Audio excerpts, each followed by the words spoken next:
birthday, Mami. Happy birthday, Tita.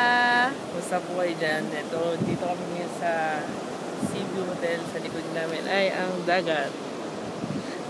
Kamusta na po?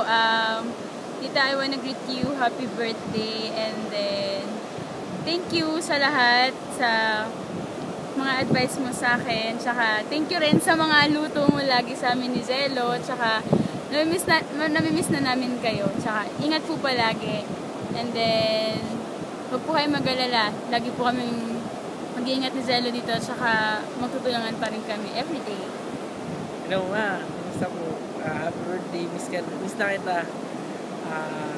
Yun. Salamat sa lahat. Tsaka, huwag kang mag-alala. Busog na busog kami palagi dito. Tapos,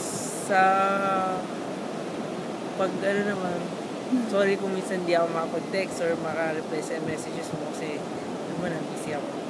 Miss mo naman kayo dyan. Tsaka sabi mo si Anthony na lagi kang busy tayo sa sita. Thank you kay na Gerson para na sinasama ka. Kamusta rin kayo natita ko dyan sa mga pinsan at mga tito-tita. Happy birthday. Wishing you the best here from Bunay. We love you.